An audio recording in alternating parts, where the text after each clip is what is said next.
എല്ലാവർക്കും നല്ലൊരു ദിവസം ആശംസിക്കുന്നു. താങ്ക് യു വെരി മച്ച് എല്ലാവരും വന്നതിന്. ജിത്ത് പറഞ്ഞ നേരെ എന്ന സിനിമയുടെ ഒരു പ്രൊമോഷനായിട്ട് വന്നതാണ്. ഞാൻ ജിത്തും കൂടെ ചെയ്യുന്ന ദൃശ്യം, 2 ദൃശ്യം, പിന്നെ 12th മാൻ. അത് ഞങ്ങളൊരു ഫിലിം ചെയ്തുകൊണ്ടിരിക്കുകയാണ്, റാം. അത് കഴിഞ്ഞ് ചെയ്യുന്ന സിനിമയാണ്. തീർച്ചയായിട്ടും മലയാള സിനിമയെ വേറൊരു തരത്തിലേക്ക് ഉയർത്തിക്കൊണ്ടുപോയ സിനിമകളായിരുന്നു ദൃശ്യം 1, 2. അത് കഴിഞ്ഞ് അതേ ടീം ചെയ്യുന്ന ഈ ചിത്രത്തിന് ഒരുപാട് പ്രത്യേകതകളുണ്ട്, ഉണ്ടാകണം. അതുകൊണ്ടാണ് തീർച്ചയായിട്ടും ഇത്തരമൊരു സിനിമ എടുക്കാൻ ഞങ്ങൾ തയ്യാറായത്. ആ സിനിമയുടെ പേര് പോലെ ഇതിലൊരു സത്യം കണ്ടെത്തുക എന്ന് പറയുന്ന ഒരു വലിയൊരു ധർമ്മം ഇതിൻ്റെ പുറകിലുണ്ട്. അതൊരു കോർട്ട് റൂം ഡ്രാമയാണ്, ഒരു ഇമോഷണൽ ഡ്രാമയാണ്. ഇത്രയും പറയാൻ കാര്യം, ദൃശ്യം എന്ന സിനിമയുമായിട്ട് ഈ ചിത്രത്തിന് ഒരു കമ്പാരിസനുമില്ല, അല്ലെങ്കിൽ 12th മാനുമായിട്ടുമില്ല. ജിത്തു ചെയ്യുന്ന ഒരു ഡിഫറെൻറ്റ് ജോണറിലുള്ള സിനിമയാണ്. ഒരു കോർട്ട് റൂം ഡ്രാമ. ഏതാണ്ട് നമുക്കൊരു 60% അല്ലെങ്കിൽ 70% എങ്ങനെയാണ് ഒരു കോർട്ട് റൂം പ്രവർത്തിക്കുന്നത് എന്നുള്ള അത്രയും വളരെയധികം സൂക്ഷ്മമായി പഠിച്ചതിന് ശേഷം ചെയ്തൊരു സിനിമയാണ്. അതുകൊണ്ട് തന്നെ തീർച്ചയായിട്ടും അതിന് ഒരുപാട് പ്രത്യേകതകളുണ്ട്. സാധാരണ സിനിമയിൽ കാണുന്ന കോർട്ട് റൂം പോലെ ആയിരിക്കില്ല, കുറച്ചുകൂടെ ജെനുവിനായിട്ടുള്ള അപ്രോച്ചാണ് ഈ സിനിമയ്ക്ക്. അതിൻ്റെ കഥ ഞാൻ പറയുന്നില്ല. ഒരു സത്യം കണ്ടെത്തുക, സത്യമേ പറയൂ, സത്യം കണ്ടെത്തണം, സത്യദേവത ഒക്കെയുള്ളൊരു സ്ഥലമാണ് കോർട്ട് റൂം. അപ്പോൾ അവിടെ വെച്ച് നമ്മൾ ശരിക്കുള്ള സത്യത്തെ കണ്ടെത്തുക എന്ന് പറയുന്ന ഒരു ധർമ്മമുണ്ട്. ആ ധർമ്മം പരിപാലിക്കാനായിട്ടാണ് കോടതി, അതിൽ അഡ്വക്കേറ്റ്സ് അല്ലെങ്കിൽ ജഡ്ജ്, ഒരുപാട് പേര് അതിൽ പ്രവർത്തിക്കുന്നത്. ഞാൻ അതിൽ അഭിനയിക്കുന്നത് ഒരു അഭിഭാഷകനായിട്ടാണ്. വളരെ കാലത്തിന് ശേഷമാണ് ഞാൻ അഭിഭാഷകനായിട്ട് അഭിനയിക്കുന്നത്. ഒരുപക്ഷെ 2ാമത്തെ സിനിമയായിരിക്കും അധിപൻ. അത് തീർച്ചയായിട്ടും വേറെ തരത്തിലുള്ള സിനിമയായിരുന്നു. ഇതൊരു ഇൻ ആൻഡ് ഔട്ട് ഒരു അഭിഭാഷകൻ. അയാൾ എങ്ങനെയായിരിക്കണം, എങ്ങനെയാണ് സത്യത്തെ കണ്ടെത്തുക എന്നുള്ള അതിൻ്റെ ഒരു മൂല്യമൊക്കെ ഉൾക്കൊണ്ടുള്ള ഒരു സിനിമയാണ്. അവസാനം 21-ാം തീയതി റിലീസ് ചെയ്യുകയാണ്. ബാക്കി ഇവരെ സംസാരിക്കും. ഇത് എഴുതിയിരിക്കുന്ന ശാന്തിയാണ്. വളരെ രസകരമായ രീതിയിലാണ് ഈ സിനിമ മുന്നോട്ട് പോയിരിക്കുന്നത്. അതിൻ്റെ പുറകിൽ പ്രവർത്തിച്ച എല്ലാവരെയും ഞാൻ ഈ സമയം അഭിനന്ദിക്കുന്നു. Thank you very much. Jithu സൂചിപ്പിച്ച പോലെ ഇത് സസ്പെൻസും ട്വിസ്റ്റുമുള്ള ഒരു സിനിമയായിരിക്കില്ല. ഇത് സത്യസന്ധമായിട്ടുള്ള, നേര് എന്ന പേര് സൂചിപ്പിക്കുന്ന പോലെ സത്യസന്ധമായിട്ടുള്ള ഒരു ഇമോഷണൽ കോർട്ട് റൂം ഡ്രാമയാണ്. ഇമോഷൻസ് ഉണ്ടാവും, ധാരാളം ഉണ്ടാവും. പിന്നെ കോർട്ടിൽ നടക്കുന്ന കാര്യങ്ങൾ അത് പ്രേക്ഷകർക്ക് രസകരമായ രീതിയിലാണ്. കോർട്ട് റൂം എന്ന് പറയുമ്പോൾ പ്ലെയിൻ രീതിയിൽ കോർട്ട് അവതരിപ്പിച്ചാൽ അതൊരു ഡോക്യുമെൻ്ററി ലൈനാണ്. ഇതല്ല, ഫിക്ഷൻ്റെ ഒരു സാധ്യതകൾ കണക്കിലെടുത്ത് അതിലുള്ള ഒരു കോർട്ട് റൂം ഡ്രാമയിൽ അതിൻ്റെ വാദം, അതിൻ്റെ മറുവാദം, ജഡ്ജിൻ്റെ പിന്നെ വിശദീകരണം, വിശകലനം, ജഡ്ജിൻ്റെ റിമാർക്സ്, പിന്നെ സാക്ഷികളുടെ, പ്രതിയുടെ, വാദിയുടെ, ഇതൊക്കെ തന്നെ രസകരമായ രീതിയിൽ ഒരു കോർട്ട് അല്പം പോലും ബോറടിപ്പിക്കാത്ത രീതിയിൽ കൊണ്ടുപോകാൻ കഴിഞ്ഞിട്ടുണ്ടെന്നാണ് ഞങ്ങളുടെ എല്ലാം വിശ്വാസം. അതിനുവേണ്ടി പരിശ്രമിച്ചിട്ടുണ്ട്. ഇനി വിധി പ്രഖ്യാപിക്കേണ്ട ജഡ്ജസ് എന്ന് പറയുന്നത് പ്രേക്ഷകരാണ്. നേരിൻ്റെ വിധി പ്രഖ്യാപിക്കേണ്ടത് പ്രേക്ഷകരാണ്. നല്ലൊരു എഫേർട്സ് വാദത്തിൻ്റെ രീതിയിലായിരുന്നാലും എല്ലാ രീതിയിലും ഞങ്ങൾ എടുത്തിട്ടുണ്ടെന്നാണ് ഇപ്പോൾ പറയാനുള്ളത്. Thank you. സന്തോഷമാണ്. പിന്നെ ജിത്തു സാറും ലാലേട്ടനും ജഗദീഷ് ചേട്ടനൊക്കെ പറഞ്ഞുകൊണ്ട് നേരെ എന്ന് പറയുന്നത് ടാഗ് ലൈൻ സൂചിപ്പിക്കുന്ന പോലെ തന്നെ സീക്കിംഗ് ജസ്റ്റിസ്, ആഡ് ഓൺ ആയിട്ട് സത്യം തെളിയിക്കുകയാണ്. സത്യം കണ്ടെത്തുന്ന സത്യം തെളിയിക്കണം. സത്യം അറിഞ്ഞിട്ടും എന്തുകൊണ്ട് എന്നുള്ളൊരു ചോദ്യമുണ്ട് സൊസൈറ്റിക്ക്. അപ്പോൾ അതിനുള്ള ഒരു ചെറിയ ഉത്തരം കൂടിയായിരിക്കും. പിന്നെ ഒരു ഇമോഷണൽ ഡ്രാമയാണ് നേര്. നല്ലൊരു സിനിമയായിരിക്കും. ക്രിസ്മസിന് പ്രേക്ഷകർക്ക് നേര് എത്തിക്കാൻ പറ്റുന്നത് വളരെ യാദൃച്ഛികമായെങ്കിലും വളരെ സന്തോഷമായിരിക്കുന്നു. ഇതുവരെ ചെയ്യാത്ത ക്യാരക്ടറൊന്നും ഭയങ്കര ഡിഫറെൻ്റ് ആയിട്ടുള്ളൊരു ക്യാരക്ടറാണ് നേരിനകത്ത്. അപ്പം എനിക്ക് ചെയ്യാനും ഞാൻ ഭയങ്കര എക്സൈറ്റഡ് ആയിട്ടുള്ള, എനിക്ക് ആസ് എൻ ആർട്ടിസ്റ്റ് ഒരുപാട് പെർഫോം ചെയ്യാൻ സ്പേസിലൊരു ക്യാരക്ടറായിരുന്നു. പിന്നെ ഇത്രയും വലിയ സീനിയറായിട്ടുള്ള ആൾക്കാരുടെ കൂടെ വർക്ക് ചെയ്യുക, അവരുടെ കൂടെ സ്ക്രീൻ ഷെയർ ചെയ്യുക. അപ്പോൾ ലാൽ സാറിൻ്റെ കൂടെ ആണെങ്കിലും ജഗദീഷ് ചേട്ടൻ്റെ കൂടെ ആണെങ്കിലും സിദ്ദിഖിക്കയുടെ കൂടെ ആണെങ്കിലും പിന്നെ ജിത്തു സാർ, അവരുടെ കൂടെയൊക്കെ ഒരു എക്സ്പീരിയൻസ്, ഒരു വർക്കിംഗ് എക്സ്പീരിയൻസ് ഭയങ്കര അടിപൊളിയായിരുന്നു. 21st ഇത് എല്ലാവരും പറഞ്ഞ പോലെ തന്നെ ഒരിക്കലും ഒരു ട്വിസ്റ്റോ ഒരു സസ്പെൻസോ അങ്ങനെയൊന്നും ഇല്ലാത്ത, പക്ഷേ അറ്റ് ദ സെയിം ടൈം ഒരു കോർട്ട് റൂം ഡ്രാമയാണ്. ഭയങ്കര ഇമോഷണൽ ആയിട്ടുള്ള ഒരു 80% കോർട്ടിൽ നടക്കുന്ന ഒരു സിനിമയാണ്, എൻ്റർടൈൻമെൻ്റ് ആയിട്ടുള്ള ഒരു സിനിമയാണ് നേര്. സോ ഭയങ്കര എക്സൈറ്റഡ് ആണ് 21st തിയേറ്ററിൽ കാണാൻ വേണ്ടിയിട്ട്. എല്ലാവരുടെ റെസ്പോൺസ് അറിയാൻ വേണ്ടി ഭയങ്കര എക്സൈറ്റഡ് ആണ്. ലാലേട്ടൻ്റെ എന്നുള്ള നടനെ എൻ്റെ എല്ലാ സിനിമകളിലും ഞാൻ അങ്ങനെ എക്സ്പ്ലോയിറ്റ് ചെയ്യാനാണ് ശ്രമിച്ചിരിക്കുന്നത്. അതിനകത്ത് ഓരോ ജോണറും ഓരോ ക്യാരക്ടറൈസേഷൻ അനുസരിച്ചുള്ള രീതിയിലുള്ള ഡിഫറൻസുകളെ ഉള്ളൂ. ഇതിനകത്തും ഓഫ് കോഴ്സ് ഞാൻ ലാലേട്ടൻ്റെ അടുത്ത് വരുമ്പോൾ അദ്ദേഹത്തിൻ്റെ ഏറ്റവും ബെസ്റ്റ് എടുക്കാനാണ് ഞാൻ ശ്രമിക്കുന്നത്. പിന്നെ അതുപോലെ അടുത്ത് ചെയ്ത ലാലേട്ടൻ ചെയ്ത ചില പാറ്റേണിൽ നിന്ന് കുറച്ച് ഡിഫറെൻ്റ് ആണ്, ഞാൻ ചെയ്ത പാറ്റേണിൽ നിന്ന് ഡിഫറെൻ്റ് ആണ്. That makes totally different from our combination. അദ്ദേഹത്തിൻ്റെ എല്ലാ തരത്തിലുള്ള ജോണറുകളും ആൾക്കാർക്ക് പ്രിയപ്പെട്ടതാണ്. ഇപ്പം അദ്ദേഹം പലതരത്തിലുള്ള വേഷങ്ങൾ കൈകാര്യം ചെയ്തിട്ടുണ്ട്, അതെല്ലാം പ്രിയപ്പെട്ടതാണ്. ഇതിനകത്ത് ഈ പറഞ്ഞ പോലെ ഏതാണ്ടൊക്കെ ആ പാറ്റേണിൽ വരുന്ന ഒരു സിനിമയാണ് അദ്ദേഹം. അത് നിങ്ങൾക്ക് ട്രെയിലറിൽ കണ്ടത് തന്നെയാണത്. അതിൽ നിന്ന് ഹൈഡ് ചെയ്തോ അങ്ങനെ ഒന്നുമില്ല. അതാണ് ആ സിനിമ, അതാണ് ആ ക്യാരക്ടറൈസേഷൻ. തീർച്ചയായിട്ടും കഥ തന്നെയാണ്. കഥ പറയുമ്പോൾ ആ കഥയുടെ ഒരു എന്താ പറയേണ്ടത്, അതിൻ്റെ അകത്തൊരു വലിയൊരു ഗ്രിപ്പുണ്ട്, അതൊരു വലിയ സോഷ്യൽ റിലവൻസ് ഉണ്ട്. പിന്നെ തീർച്ചയായിട്ടും ഈ നേരത്തെ പറഞ്ഞ പോലെ ഒരു നിസ്സഹായനായ ആളെന്നുള്ളത് ഇങ്ങനെ നിസ്സഹായനായ ആളല്ല, വളരെ മിടുക്കനായ ഒരാളാണ്. ഒരുപാട് കാര്യങ്ങൾ കൊണ്ട് അയാൾ നിസ്സഹായനായി പോയതാണ്. പക്ഷെ ഒരു സമയത്ത് അയാൾ ഈ സത്യം കണ്ടെത്തണം എന്നുള്ള ഒരു ഇതിലേക്ക് കടക്കുകയാണ്. അതിനുവേണ്ടി അയാൾ വളരെ മിടുക്കനായ ഒരാളാണ്, അല്ലെങ്കിൽ അയാളുടെ കഴിവുകൾ ഉപയോഗിച്ചു അപ്പം സത്യത്തിൻ്റെ പുറകെ സഞ്ചരിക്കുക. ഇപ്പോൾ ഈ ശാന്തി പറഞ്ഞ പോലെ അത് കണ്ടെത്തിയാൽ മാത്രം പോരാ, അത് തെളിയിക്കുകയും വേണം. അപ്പോൾ അതിനുള്ള എഫേർട്ട് അയാൾ എടുക്കുകയും തീർച്ചയായിട്ടും അതിൽ അയാൾ സക്സസ്ഫുള്ളായി മാറിയത്. അതാണ് കഥ.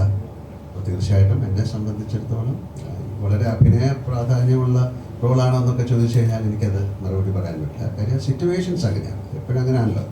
ഒരു ആക്ടറിന് അഭിനയിക്കാൻ സാധിക്കുന്ന സിറ്റുവേഷനാണ്. പിന്നെ കൂടെയുള്ള ആൾക്കാരുടെ ഡയലോഗും കാര്യങ്ങളൊക്കെ കൊണ്ടാണല്ലോ അയാൾ നിസ്സഹായ അവസ്ഥയിലേക്ക് പോകുന്നത്. അത്തരത്തിൽ ഒരുപാട് സ്ഥലത്ത് അദ്ദേഹത്തിനൊന്നും പറയാൻ പറ്റാത്ത ഒരു സ്ഥലത്ത് നിന്ന് അയാൾ വീണ്ടും ഉയർത്തെഴുന്നേറ്റ് ഈ സത്യം കണ്ടെത്തുകയാണ്. അപ്പം എന്നെ സംബന്ധിച്ചിടത്തോളം ഇപ്പോൾ എനിക്ക് വരാൻ പോകുന്ന സിനിമ അല്ലെങ്കിൽ മുന്നേ ചെയ്ത സിനിമകളിൽ നിന്നെല്ലാം മാറി ചിന്തിക്കാവുന്നൊരു വേഷമാണ്. അതുകൊണ്ട് തന്നെയാണ് ഈ സിനിമയ്ക്ക് എനിക്കുള്ളൊരു പ്രത്യേകത, എനിക്ക് താല്പര്യം തോന്നിയത്. ഇതിനകത്ത് കാണുന്ന നമ്മൾ ട്രെയിലറൊക്കെ കണ്ടപ്പോൾ കോർട്ടിലെ സീനുകളാണ് കൂടുതലും. ഇതിൻ്റെ പേര് തന്നെ നേരെ എന്നാണ്. നേരായ വഴിക്ക് നയിച്ചുന്ന ആ നയത്തിലൂടെ കേസുകൾ തെളിയിക്കാൻ പറ്റുന്ന ഒരു അഭിഭാഷകനായിട്ട് തന്നെയാണോ താങ്കൾ? കണ്ടിട്ട് പറഞ്ഞാൽ അങ്ങനെയാണല്ലോ. അതുകൊണ്ടാണ് നേരെ തെറ്റിരിക്കുന്നത്. ട്രൂത്ത്, അത് ജസ്റ്റിസ് കണ്ടെത്തുക. ഞാനത് നേരത്തെ പറഞ്ഞാൽ തീർച്ചയായിട്ടും എപ്പോഴും അങ്ങനെയല്ലേ. ഒരാൾ ഒരു സിനിമയിൽ അഭിനയിക്കുമ്പോൾ അതിൻ്റെ ക്ലൈമാക്സ് എന്ന് പറയുന്നത് അയാൾ സക്സസ്ഫുള്ളായി മാറുമോ ഇല്ലയോ എന്നുള്ളത് സിനിമ കണ്ടിട്ടേ പറയാൻ പറ്റും. ഒരു പക്ഷേ അയാൾ ചിലപ്പം സക്സസ്ഫുള്ളായി മാറിയേക്കാം, അല്ലാതെ മാറിയേക്കാം. 21-ാം തീയതി വരെ ഒന്ന് അടങ്ങിയിരിക്കും. ഒരു റോഡിന് വേണ്ടി പ്രിപ്പയർ ചെയ്യുമ്പോൾ ഇപ്പോൾ പലപ്പോഴും ഒരു സിനിമ തുടങ്ങുന്നതിനൊക്കെ മുമ്പ് പ്രകൃതിയോട് എന്നെ സഹായിക്കൂ എന്ന് പറഞ്ഞാണ് റോഡിന് വേണ്ടി തുടങ്ങുന്നതെന്ന് കേട്ടിട്ടുണ്ട്. ഇപ്പോൾ അതിവനിലെ ശ്യാമാവുമ്പോഴും നേരിലെ വിജയമാവുമ്പോഴും ഹെൽപ്പ് മീ തന്നെയാണോ പ്രോസസ്സ്? തീർച്ചയായിട്ടും. പിന്നെ നേരത്തെ പറഞ്ഞ പോലെ അതിലെ സിറ്റുവേഷൻസ്, സീന്, നമ്മുടെ കൂടെ പ്രവർത്തിക്കുന്നവർ, പിന്നെ ഇതിൽ കൂടുതൽ എന്ന് പറയുന്നത് ശാന്തി എന്ന് പറയുന്നത് ഒരു കൂട്ടിൽ വർക്ക് ചെയ്യുന്ന ഒരു അഡ്വക്കേറ്റാണ്. അപ്പം അവർക്ക് കൂടുതൽ കാര്യങ്ങൾ ഒരു സാധാരണ ആൾക്കാർ പറഞ്ഞു തരുന്നതിൽ കൂടുതൽ നമുക്ക് പറഞ്ഞു തരാൻ മനസ്സിലാക്കും. കാര്യം അവർ എല്ലാ ദിവസവും ചെയ്യുന്ന ജോലിയാണ്, അവർ കാണുന്നതാണ്. അപ്പോൾ അത്തരത്തിൽ ഒരുപാട് നമ്മളെ ഇൻസ്പയർ ചെയ്യാൻ പറ്റിയ ഒരുപാട് എനിക്കത് സഹായകരമായിട്ട് മാറി. അതാണ് ഞാൻ പറഞ്ഞത്. അതിലുള്ള ആളങ്ങനെ കോർട്ട് റൂമിലൊന്നും പോയിട്ട് ഒരു കേസൊന്നും മാറിക്കില്ല. ഇത് വളരെ കറക്റ്റായിട്ട് ചെയ്യുന്നതാണ്. അതിലെ ഇപ്പോൾ ഒരുപാട് നിയമങ്ങളുണ്ട് കോടതിയിൽ, പ്രൊസീജിയേഴ്സ് ഉണ്ട്. അത് നമ്മൾ സിനിമയിൽ കാണുന്ന പല സിനിമകളിലും അത്തരത്തിലുള്ള പ്രൊസീജിയേഴ്സ് ഒന്നും കാണിച്ചിട്ടില്ല, അല്ലെങ്കിൽ കാണിച്ചിട്ടുള്ളത് അത്രത്തോളം സത്യമായിരിക്കില്ല. അത് സിനിമയ്ക്ക് വേണ്ടിയിട്ട് ഒരുപാട് നമുക്ക് ചെയ്യാവുന്നതാണ്. പക്ഷേ ഇതിൽ അതാ ഞാൻ പറഞ്ഞു, 60-70% വരെ നമ്മളത് വളരെ കറക്റ്റായിട്ട് ചെയ്യാൻ സാധിച്ചിട്ടുണ്ട്. ഇപ്പോൾ അദ്ദേഹം പറഞ്ഞ പോലെ, ജഗദീഷ് സാർ പറഞ്ഞ പോലെ, അത് മുഴുവൻ അങ്ങനെ ചെയ്യുകയാണെങ്കിൽ അതൊരു ഡോക്യുമെൻ്ററി ഫിലിം പോലെ ആയിരിക്കും. നമ്മൾ അതിനെ ഒരു പരിധിയിൽ കൂടുതൽ സിനിമാറ്റിക് ആയിട്ട് അതിനെ ഉൾക്കൊള്ളിച്ചുകൊണ്ട് അതിനെ ഏറ്റവും നന്നായിട്ട് അവതരിപ്പിക്കാൻ ഞങ്ങൾ ശ്രമിച്ചിട്ടുണ്ട്.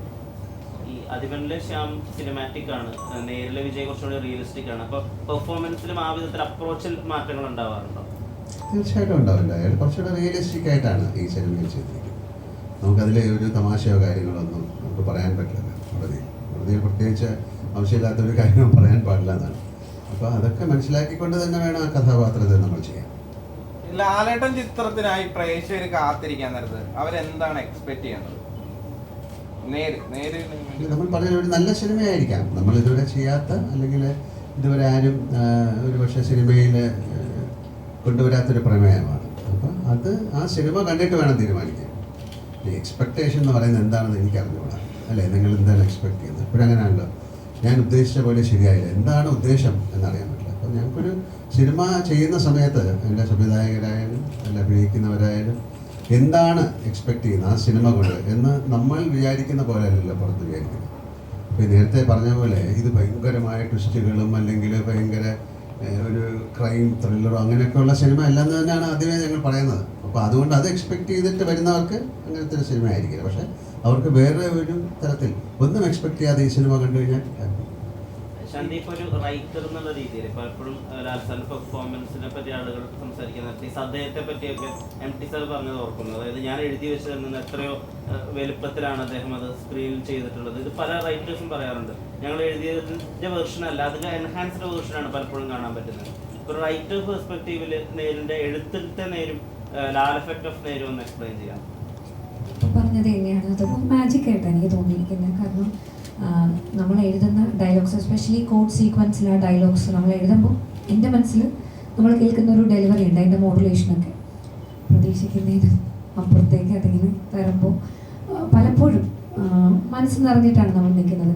പിന്നെ ചിലപ്പോൾ ചില ഡയലോഗ്സൊക്കെ ഞങ്ങൾ സ്പോട്ടിലാണ് മാറ്റുന്നത്. അപ്പോൾ ചിലപ്പോൾ ഏട്ടൻ ഒരെണ്ണമായിരിക്കും നോക്കിയിട്ട് ചിലപ്പോൾ വന്നത്, പെട്ടെന്ന് ആ പേപ്പർ മാറ്റിയിട്ട് ഞാൻ ഓടിപ്പോയി ഇതാണ് ഇതേതാ ഇതല്ലല്ലോ എന്ത് കുട്ടിയായത് ഇങ്ങനെ മാറ്റുന്നു എന്നൊക്കെ പറഞ്ഞിട്ട്.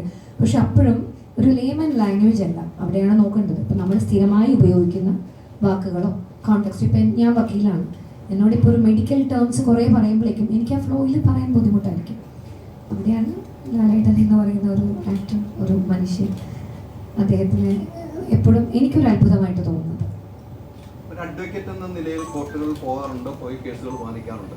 അവിടെ നിന്നുണ്ടായ കുറേ സംഭവങ്ങൾ കൂടെ ഈ സിനിമയിൽ ഉണ്ടാകുമെന്ന് പ്രേക്ഷകർക്ക് പ്രതീക്ഷിക്കാൻ പറ്റും. അത് ലാലേട്ടനിലേക്ക് തന്നെ എത്താൻ കഥ എഴുതുമ്പോൾ ലാലേട്ടനിലേക്ക് തന്നെയാണ് എത്തിയത്. ഇല്ല, 2 ചോദ്യങ്ങളാണത്. അതിൽ ഒന്നാമത്തത് കോടതിയിൽ ഉള്ള സംഭവങ്ങൾ ഈ സിനിമയിൽ ഉണ്ടാകുമോ എന്നുള്ളതാണ്. കോടതിയിലുള്ള കുറേ സംഭവങ്ങളെല്ലാം ചേർത്തിട്ടായിരുന്നു ഇതിൻ്റെ ആദ്യത്തെയും സെക്കൻഡ് ഡ്രാഫ്റ്റൊക്കെ വന്നത്. അതെല്ലാം പാക്ക് ചെയ്തപ്പോഴേക്കും പോയി. കാരണം അത് നേരെ 1, 2, 3 നമ്മൾ ഇറക്കേണ്ടി വരും. അതെല്ലാം ചെയ്യണമെന്നുണ്ട്. അത് നമ്മൾ ഈ പല എൻ്റർടൈൻമെൻറ്റ് ഇഷ്ടപ്പെടുന്ന ആളുകൾ ഇപ്പോൾ ഒത്തിരി കോഡ് സീക്വൻസ് സിനിമകൾ വരുന്നുണ്ട്, സീരീസ് ആയിട്ടൊക്കെയാണ് കാണുന്നത്. അപ്പോൾ നമുക്ക് ആ ഓരോ ഇൻസിഡൻറ്റിനെയും, ഇപ്പോൾ ഒരു വക്കീലിൻ്റെ ലൈഫ്, രാവിലെ കോർട്ടിട്ട് ഇറങ്ങുന്നു, പോകുന്ന വഴി കോടതി, പല സംഭാഷണങ്ങൾ, അതിലൊക്കെ നർമ്മം ഉണ്ടാകും, പല ഇമോഷൻസ് ഒക്കെ ഉണ്ടാകും. ഇത് ശരിക്കും അതിനുള്ളൊരു സ്പേസ് ഇല്ലാഞ്ഞിട്ടാണ് ഞങ്ങൾ വളരെ കുറേ അങ്ങനെയുള്ള മുഹൂർത്തങ്ങൾ എടുത്ത് മാറ്റേണ്ടി വന്നു. പിന്നെ 2 എന്ന് പറയുന്നത് എന്നോട് ചോദിച്ച ചോദ്യം എഴുതുമ്പോൾ ലാലേട്ടൻ മനസ്സിലായിരുന്നു എന്നാണ്. ജിത്തു സാറ് ദൃശ്യത്തിൻ്റെ സമയത്താണ് ഇതിലൊരു ആശയം പറയുന്നത്. അപ്പോൾ ആ സമയത്ത് ആശയം വരുന്നു, അതിൻ്റെ ഒരു 2 മിനിറ്റ് കൊണ്ട് തന്നെ സാർ അത് ആൻ്റണി ചേട്ടനോട് പറയുമായിരുന്നു. അപ്പോൾ ആൻ്റണി ചേട്ടൻ അത് കേട്ടപ്പോൾ തന്നെ അത് വർക്ക് ചെയ്യുമെന്ന് പറയുന്നു. അങ്ങനെ അവിടെ നിന്നാണ് ഞങ്ങളത് തുടങ്ങുന്നത്. അപ്പോഴും ലാലേട്ടൻ കേട്ടിട്ടില്ല. പിന്നെ റാമിൻ്റെ സമയത്ത് UK അവിടെ ഇരുന്നിട്ടാണ് ലാലേട്ടനോട് ഞാൻ ആ കഥ പറയുന്നത്. ഞാൻ പകുതി പറയുന്നു, ഞാനും ആദ്യമായിട്ടാണ് കഥ പറയുന്നത്. പറയുമ്പോൾ പെട്ടെന്ന് ലാലേട്ടൻ അത് കേൾക്കുന്നു, ചിരിക്കുന്നു, ഇതൊക്കെയാണ് എൻ്റെ പ്രതീക്ഷ. പക്ഷേ ഓരോന്നിനും അദ്ദേഹം ലോജിക്കലി ആയിട്ടുള്ള ചോദ്യങ്ങൾ ചോദിക്കുന്നത്, പ്രത്യേകിച്ച് ജിത്തു സാറിൻ്റെ കൂടെയുള്ള വർക്കാണ്. സാറിങ്ങനെ ലോജിക് എല്ലാം സീൽ ചെയ്യുന്നതാണ്. ആഡ് ഓൺ ടു ദാറ്റ് ഈ സിനിമയിലും അങ്ങനെ ലോജിക് എല്ലാം. ഇപ്പോൾ ഒരു സീക്വൻസ് കാണുന്നു, ഇതെന്താ ഇങ്ങനെ എന്ന് ചോദിക്കുമ്പോൾ തൊട്ടടുത്ത് മറുപടി പറയുന്ന ശൈലിയാണ് ജിത്തു സാറിൻ്റെ മൂവീസ്. പക്ഷേ ഇതങ്ങനെ ചെയ്യാൻ നമുക്ക് പറ്റില്ല, അതൊത്തിരി നീണ്ടുപോകും. മാക്സിമം അത് സീൽ ചെയ്തിട്ടുണ്ട്. അപ്പോൾ അത് കഥ ഡെവലപ്പ് ചെയ്ത് വരുന്ന ആ ഒരു ക്യാരക്ടറൈസേഷൻ വരുമ്പോഴാണ് ലാലേട്ടൻ നേരില് നീതിക്ക് വേണ്ടി എഴുതുന്ന ഒരു അച്ഛൻ തന്നെയാണോ ജഗദീഷേട്ടാ?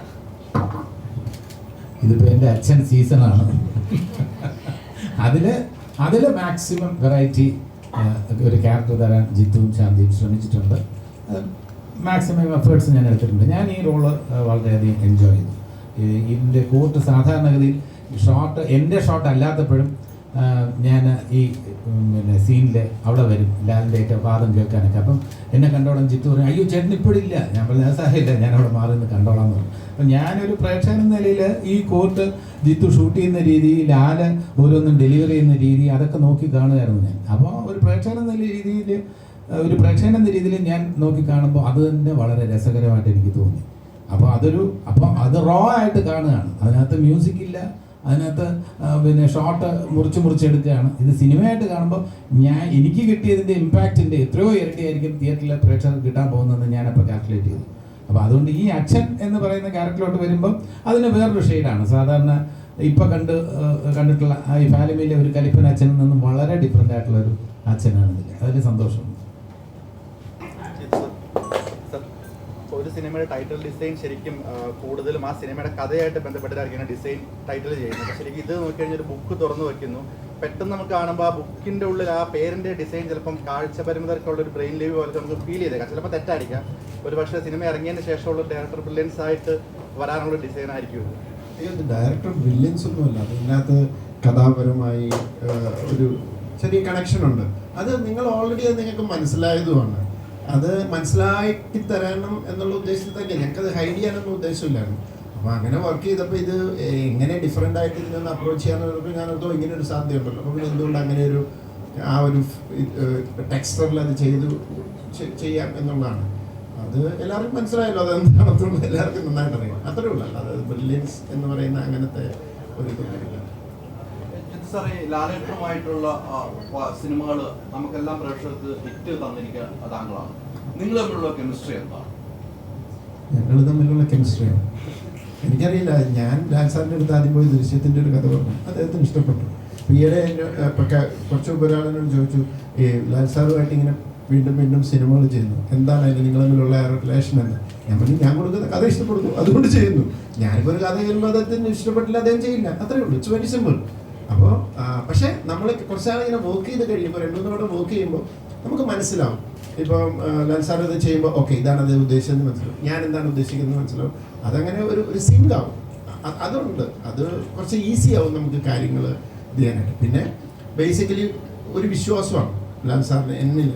അപ്പം ഞാനൊരു കഥ പറയുമ്പോൾ അദ്ദേഹം എന്നോട് പറഞ്ഞു, ഇതിങ്ങനെയാണ്, നല്ല കഥയാണ്, ഇത് ആൾക്കാരെ എൻഗേജ് ചെയ്ത് നിർത്തേണ്ടതാണ്, അത് ജിത്തുവിൻ്റെ റെസ്പോൺസിബിലിറ്റിയാണ്, ജിത്തു അത് മനോഹരമായിട്ട് ചെയ്യുമെന്നുള്ള വിശ്വാസമാണ് എനിക്കുണ്ട്.